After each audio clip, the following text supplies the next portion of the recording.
Rasulullah Shallallahu Alaihi Wasallam menyampaikan bahwa ular memiliki kemampuan untuk berubah rupa dan bentuknya, sebagaimana halnya Bani Israel yang dilaporkan mengubah diri menjadi berbagai bentuk hewan seperti rebab, monyet, dan babi.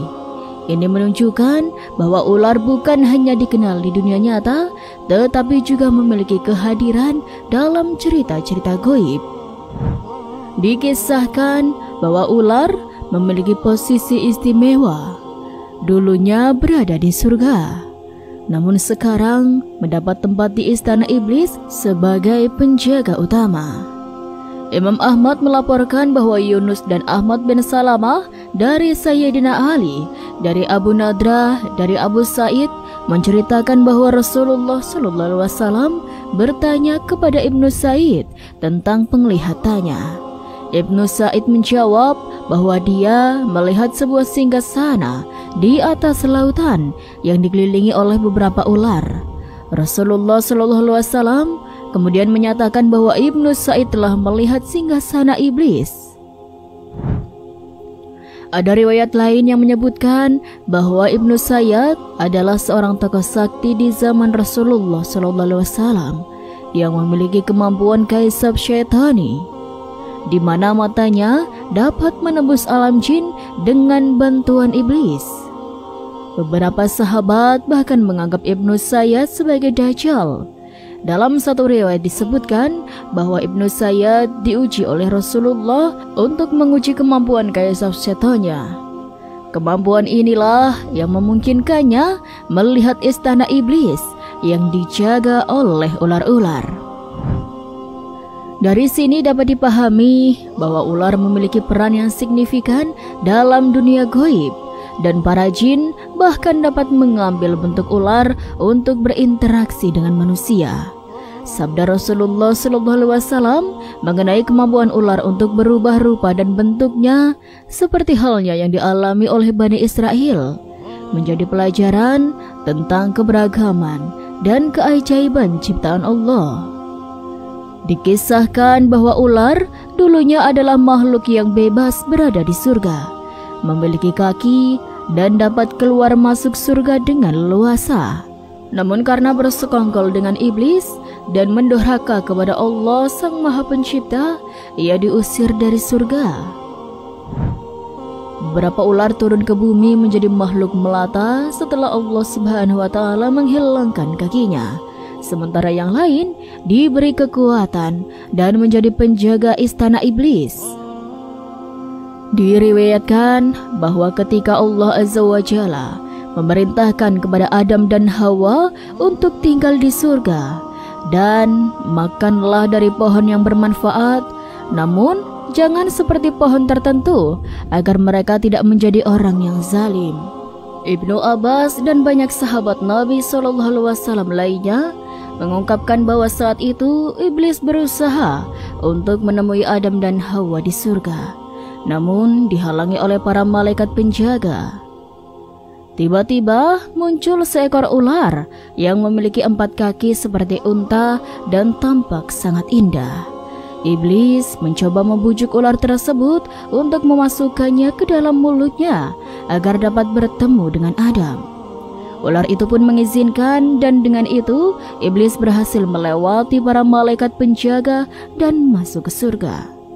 Hal ini menunjukkan kebijaksanaan Allah Subhanahu wa Ta'ala yang menghendaki terjadinya suatu perkara.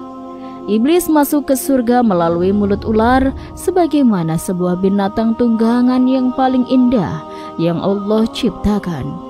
Sebelumnya, iblis menawarkan dirinya kepada semua binatang, namun tidak ada yang mau membawanya masuk ke surga. Setelah masuk ke surga bersama iblis, ular itu kemudian keluar dari perutnya, dan iblis menuju pohon larangan bagi Adam dan Hawa. Pada saat pertama kali iblis mempengaruhi Hawa dan membawa pohon terlarang ke hadapannya, dia memuji keindahan dan kelezatan buahnya. Iblis terus merayu Hawa hingga dia mengambil dan memakan buah tersebut. Kemudian Hawa menggoda Adam untuk juga memakannya, mengatakan bahwa dia telah melakukannya tanpa ada masalah. Adam pun mengikuti dan memakan buah tersebut. Menurut tafsiran Syekh Yusuf Qaradawi, bukan Hawa yang membujuk Adam untuk memakan buah tersebut, melainkan setan yang mempengaruhinya. Ketika mereka memakan buah itu, tiba-tiba mereka menyadari bahwa pakaiannya terbuka dan mereka merasa malu karena dosa yang telah mereka lakukan. Allah Subhanahu wa Ta'ala kemudian memerintahkan 2 malaikat untuk mengeluarkan Adam dan Hawa dari surga. Jibril melepaskan mahkota yang melekat di kepala Adam, sementara Mikail melepaskan ikatan mahkota di kening Hawa. Kemudian Nabi Adam berlindung di balik dahan pohon, merasa takut akan azab Allah Subhanahu wa Ta'ala. Namun ketika Allah bertanya apakah dia ingin melarikan diri, Adam menolak meskipun merasa malu di hadapannya. Dia memohon ampun dengan sepenuh hati, mengakui kesalahannya dan bertobat kepada Allah Subhanahu wa Ta'ala. Allah menerima tobatnya meskipun akhirnya Adam dan Hawa harus diturunkan ke bumi untuk menjalani takdir mereka. Dari cerita ini kita memahami bahwa ketika manusia berdosa, Allah selalu terbuka untuk menerima tobat mereka, asalkan tobat itu tulus dan ikhlas. Meskipun ada konsekuensi atas dosa tersebut, namun kasih dan ampunan Allah senantiasa mengalir kepadanya yang bertobat dengan sungguh-sungguh. Ibnu Umar dan Ibnu Abbas memberikan versi yang sedikit berbeda mengenai tempat di mana Nabi Adam dan Hawa diturunkan setelah diusir dari surga. Ibnu Umar mengatakan bahwa Nabi Adam diturunkan di Bukit Sofa, sementara Hawa diturunkan di Marwah. Namun, menurut Ibnu Abbas, Nabi Adam diturunkan di India dan Hawa di Jeddah. Mereka kemudian dipertemukan oleh Allah Subhanahu wa Ta'ala di Jabal Rahmah di Padang Arafah. Nabi Adam berusaha untuk bertobat dan usahanya diterima oleh Allah Subhanahu wa Ta'ala pada 10 Muharram. Meskipun menurut riwayat dari Ibnu Abbas, hari pertama Zulhijjah adalah hari di mana Allah Subhanahu wa Ta'ala mengampuni dosa Nabi Adam. Meskipun ada perbedaan pendapat mengenai hari tersebut, baik Zulhijjah maupun Muharram merupakan bulan yang dihormati oleh Allah Subhanahu wa Ta'ala. Sebelum memanjatkan doa, Nabi Adam juga bertawasul dengan menyebutkan nama Nabi Muhammad SAW, memohon ampun kepada Allah dengan mengacu pada kebenaran Nabi Muhammad. Allah Subhanahu wa Ta'ala mengetahui dan mengakui bahwa Muhammad adalah kekasihnya yang paling dicintai dan bahwa dialah Nabi terakhir dari keturunan Nabi Adam. Allah mengatakan bahwa jika Nabi Adam meminta ampun dengan perantara kebenaran Muhammad, Dia akan mengampuninya. Karena tanpa Muhammad, Allah tidak akan menciptakan Nabi Adam.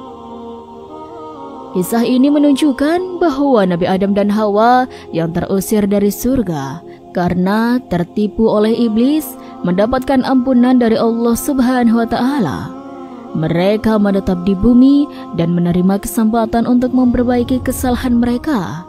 Namun, nasib ular yang membantu iblis masuk ke surga tidak secara eksplisit disebutkan dalam kisah ini. Menurut tafsir Imam Al-Qurtubi, ular pun dilaknat oleh Allah Subhanahu wa Ta'ala dan kakinya dilenyapkan. Sehingga sekarang ular hanya dapat merayap dengan perutnya.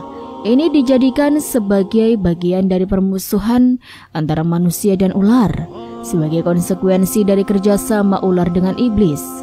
Oleh karena itu, kita diperintahkan untuk membunuhnya. Menurut riwayat dari Abdul Razak dan Ibnu Jaris yang diriwayatkan dari Ibnu Abbas, iblis mencoba untuk memasuki surga dengan menawarkan dirinya kepada semua binatang melata. Namun, semua binatang menolak kecuali ular. Iblis berjanji untuk melindungi ular dari gangguan Adam dan meminta agar ular membawanya masuk ke surga. Ular setuju dengan tawaran iblis dan membawanya masuk ke surga di antara dua taringnya. Karena jasa besar yang diberikan oleh ular kepada iblis, hewan ini diletakkan sebagai pembantu yang paling dekat dengannya. Bahkan, ular yang menjadi penjaga istana iblis dianggap sebagai nenek moyang dari semua ular. Namun sebagian hukum atas kesalahannya, Allah menghilangkan kaki ular sehingga mereka hanya bisa merayap dengan perutnya. Inilah mengapa kita melihat ular berjalan melata tanpa kaki. Tentu saja masih ada perbedaan pendapat mengenai apakah ular berkaki 4 yang dimaksud adalah ular naga atau raja ular. Wallahu a'lam bishawab, hanya Allah yang mengetahui dengan pasti. Namun yang jelas, kisah ini menunjukkan betapa pentingnya untuk tidak terjebak dalam tipu daya setan dan betapa besar hukuman yang dapat diterima oleh makhluk yang mendurhakai Allah Subhanahu wa Ta'ala. Ibnu Abbas memberikan nasihat tegas, "Maka bunuhlah ular dimanapun kalian mendapatinya, karena ular adalah makhluk yang pernah mendapat jaminan dari musuh Allah." Namun, di tengah anjuran untuk membunuh ular, Rasulullah SAW pernah memberikan instruksi yang lebih nuansa terkait dengan ular. Beliau bersabda bahwa di Madinah terdapat sekelompok jin yang sudah masuk Islam. Jika seseorang melihat salah satu dari mereka berubah wujud menjadi ular, maka hendaknya mereka mengusirnya dengan lembut selama 3 hari. Jika setelah 3 hari ular tersebut masih enggan meninggalkan rumah, barulah boleh dibunuh, karena ular semacam itu adalah setan. Selain itu, Rasulullah SAW juga melarang para sahabatnya untuk membunuh ular yang ada di dalam rumah, kecuali jika ular tersebut memiliki ciri-ciri tertentu. Ular yang berekor pendek atau putus ekornya serta memiliki 2 garis lurus berwarna putih di punggungnya bisa menjadi tanda ular yang berbahaya. Ular semacam ini sesuai dengan hadis yang diriwayatkan oleh Muslim dan Ahmad memiliki kemampuan untuk membutakan mata manusia dan bahkan membunuh janin di dalam kandungan ibu hamil. Dari perkataan Rasulullah SAW dapat disimpulkan bahwa kita sebagai umatnya juga tidak boleh sesuka hati untuk membunuh ular, karena ular juga merupakan makhluk ciptaan Allah. Namun perlu diingat bahwa terdapat pengecualian untuk ular yang merupakan jelmaan setan, seperti yang disampaikan oleh Rasulullah SAW dalam keadaan terpaksa. Misalnya, ketika ular menyerang dan membahayakan diri kita, maka tindakan membunuh dapat dipertimbangkan. Kisah tentang ular naga memang telah menjadi bagian dari mitologi dan cerita rakyat di banyak budaya. Namun dalam konteks agama Islam terdapat sejumlah kisah dan penafsiran mengenai keberadaan ular naga yang menarik untuk dijelajahi. Salah satu kisah yang menarik berasal dari kitab yang ditulis oleh seorang ulama besar bernama Syekh Zakaria Al-Qaswini yang berjudul Ajaib Makhlukhat wa Ghair Al-Mawjudat. Dalam kitab tersebut, Syekh Zakaria menulis sebuah bab khusus yang didedikasikan untuk membahas ular naga.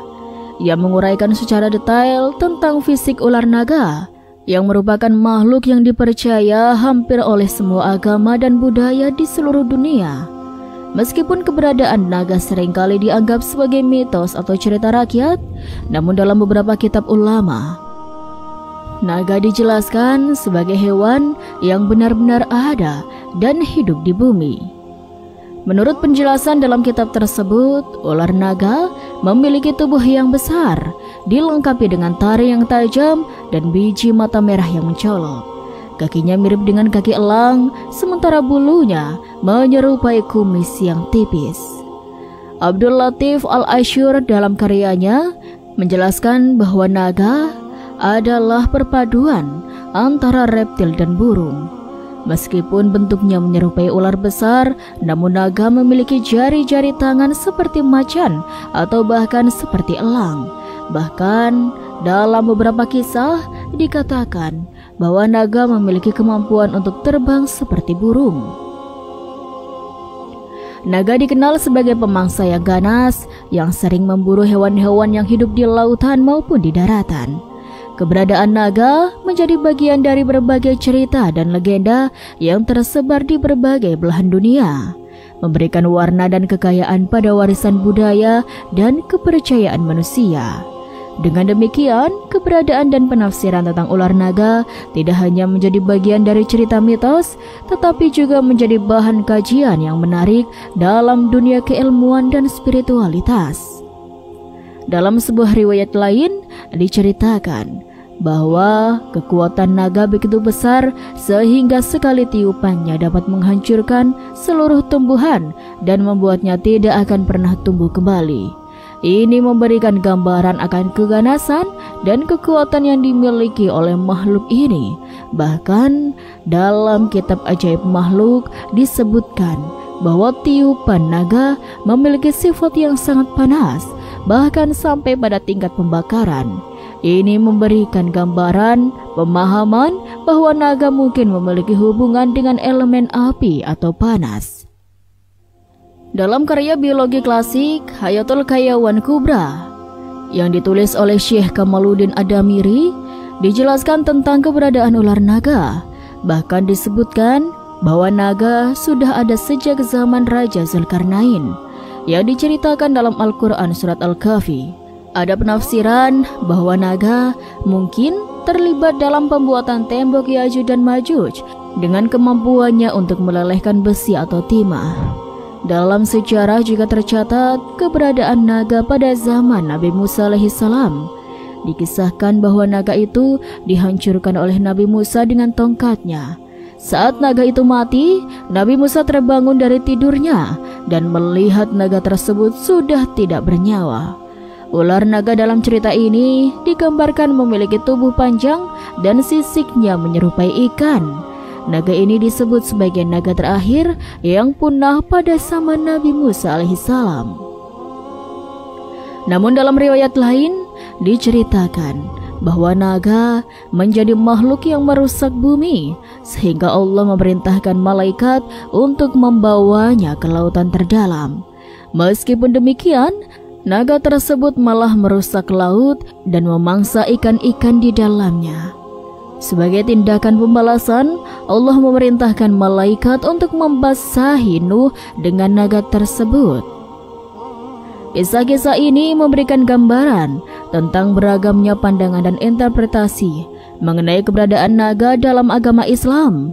Meskipun terkadang dianggap sebagai mitos, namun cerita-cerita ini juga dapat dilihat sebagai metafora yang mengandung pesan-pesan moral dan hikmah-hikmah spiritual yang mendalam. Wallahu a'lam bishawab. Itulah sobat sedikit kisah kali ini. Kurang lebihnya Rizky mohon maaf, dan sampai jumpa lagi di kisah-kisah selanjutnya ya sobat. Sekian dari Rizky. Wassalamualaikum warahmatullahi wabarakatuh.